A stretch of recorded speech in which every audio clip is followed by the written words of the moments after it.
आज आपके राजनीति विज्ञान में भारतीय संविधान की विशेषताओं के बाद में जो नेक्स्ट टॉपिक है वो है भारत की संविधान में जो प्रस्तावना, स्टार्टिंग में जो प्रस्तावना दी गई है उसके बारे में पढ़ेंगे।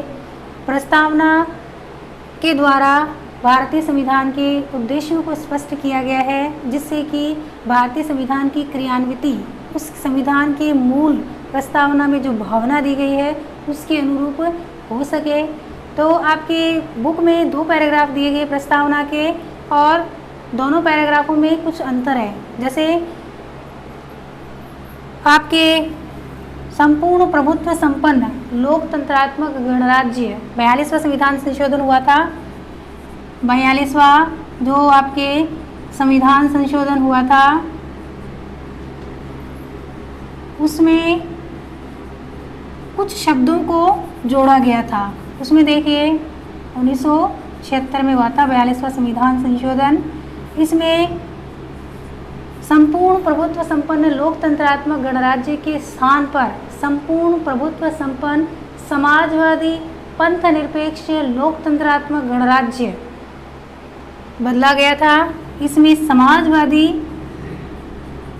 और पंथ निरपेक्ष 2 शब्दों को और जोड़ा गया था। दूसरा क्या बदला हुआ? देश की एकता और अखंडता, देश की एकता और अखंडता को सुनिश्चित करते हैं। तो अखंडता शब्द ये 42वें संविधान संशोधन द्वारा तीनों शब्द है वो भारतीय संविधान की मूल प्रस्तावना में जोड़े गए थे। भारत का संविधान है वो 26 नवंबर 1949 को मार्गशीर्ष शुक्ल पक्ष सप्तमी विक्रम संवत 2006 द्वारा भारतीय जनता द्वारा अधिनियमित, आत्मार्पित और अंगीकृत किया गया था। तो भारतीय संविधान की मूल प्रस्तावना को पुनः बदलते हुए 3 शब्द और जोड़ दिए गए थे 1976 के बाद। उसके बाद देखिए, अगर हम प्रस्तावना की विस्तृत विवेचना पढ़ते हैं, यानी पूरी तरीके से उसके एक एक भाग को, एक एक शब्द का अगर अर्थ जानने का प्रयास करें, तो उसमें देखो घोषणात्मक भाग है। उसमें क्या है? हम भारत के लोग यानी जो सरकार बनी है वो भारत के लोगों यानी जनता द्वारा चुने गए प्रतिनिधि हैं, वो शासन करते हैं। भारतीय जनता में सरकार को बनाने की शक्ति निहित होती है। दूसरा उद्देशिका का भाग पढ़े अगर हम, तो संपूर्ण प्रभुत्व संपन्न, यानी भारत स्वयं संपूर्ण प्रभुत्व संपन्न राष्ट्र है, किसी विदेशी सत्ता या शक्ति के अधीन नहीं है और न किसी विदेशी शक्ति और सत्ता का आंतरिक और बाह्य भारतीय मामलों में हस्तक्षेप हो सकता है। तो संपूर्ण प्रभुत्व संपन्न राष्ट्र है हमारा भारत। उसके बाद में समाजवाद शब्द इसलिए जोड़ा गया है 42वें संविधान संशोधन द्वारा, जो फर्स्ट शब्द है वो जोड़ा गया है।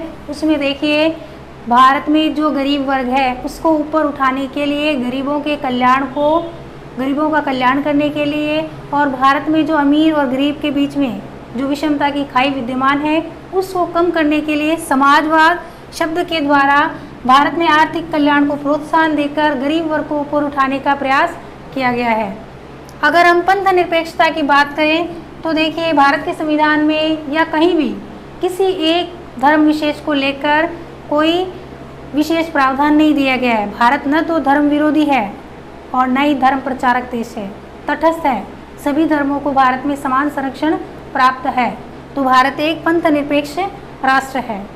उसके बाद लोकतंत्रात्मक गणराज्य है। पहले जनता के हितों की सुरक्षा करना, क्योंकि जनता के द्वारा चुने गए जो प्रतिनिधि होते हैं वो जनता के प्रति पूरी तरीके से उत्तरदायी होते हैं। इसके लिए भारत एक लोकतंत्रात्मक देश है। और गणराज्य का मतलब हो गया भारत की जनता द्वारा प्रतिनिधि चुने जाते हैं। यहाँ राजा वंशानुगत नहीं है, न राष्ट्रपति वंशानुगत है। राष्ट्रपति भी चुना जाता है लेकिन वो अप्रत्यक्ष रूप से चुना जाता है, और बाकी जो सरकारी जो भी प्रतिनिधि चुने जाते हैं वो जनता द्वारा चुने जाते हैं। तो ये एक प्रकार से गणराज्य है।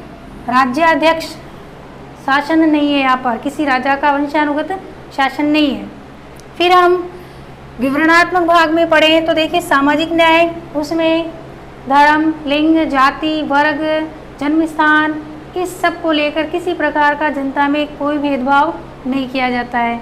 तो सामाजिक न्याय की स्थापना की गई है। दूसरा, आर्थिक न्याय, लोगों को अपने जीविका चलाने के लिए सभी को अपने आर्थिक अवसर है वो समान प्राप्त है। किसी विशेष वर्ग को लेकर अगर कहीं आरक्षण का प्रावधान है तो उस वर्ग को ऊपर उठाने की दृष्टि से है, भेदभाव की दृष्टि से नहीं है। अर्थात आर्थिक दृष्टि से सबको समान माना गया है। योग्यता अनुसार सब व्यक्तियों को अपने आर्थिक अवसर है वो समान प्राप्त है। अगर राजनीतिक न्याय की बात करें हम, थर्ड पॉइंट है राजनीतिक न्याय।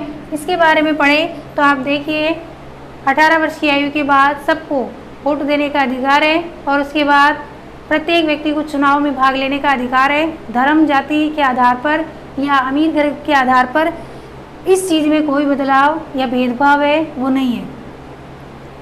अब हम कुछ शब्दों के बारे में पढ़ें तो देखिए, स्वतंत्रता, भारत के प्रत्येक नागरिक को संपत्ति के अधिकार को छोड़कर जो 6 मूल अधिकार प्राप्त हैं वो सभी नागरिकों को समान रूप से प्रदान किए गए हैं। भारत में जो भी नागरिक रह रहे हैं वो स्वतंत्रता, समानता, धार्मिक, फिर शोषण के विरुद्ध अधिकार, संवैधानिक उपचारों का अधिकार, धार्मिक स्वतंत्रता का अधिकार, सभी को पूरी तरीके से, चाहे राजनीतिक स्वतंत्रता है, चाहे सामाजिक स्वतंत्रता है, चाहे आर्थिक स्वतंत्रता है, सब प्रकार की स्वतंत्रता प्राप्त है।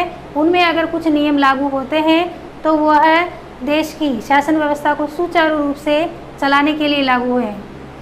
फिर समानता, भारतीय संविधान में सब नागरिकों को समान माना गया है, चाहे वो किसी भी वर्ण के हैं, चाहे किसी भी जाति के हैं, चाहे किसी भी राज्य में निवास करते हैं। बंधुत्व, वसुधैव कुटुंबकम की भावना जैसे आदर्शों को भारतीय संस्कृति में शुरू से ही अपनाया गया है। और तीसरा पॉइंट अगर हम पढ़े, व्यक्ति की गरिमा और राष्ट्र की एकता और अखंडता। अखंडता शब्द है ये भी 42वें संविधान संशोधन द्वारा जोड़ा गया है, जो 3/1/1977 को हुआ था। 42वें संविधान संशोधन द्वारा अखंडता शब्द जोड़ा गया है। तो देश की व्यक्ति की गरिमा को ध्यान में रखकर भारतीय संविधान में जो विशेषताएं सम्मिलित की गई है, भारतीय प्रस्तावना में जो मूल शब्द सम्मिलित किए गए हैं, उसमें किसी क्षेत्रवाद, संप्रदाय या जाति को महत्व न देकर प्रत्येक व्यक्ति को महत्व दिया गया है। और राष्ट्र की एकता तभी बनी रहेगी जब सभी व्यक्तियों की गरिमा और सभी व्यक्तियों को समान माना जाएगा।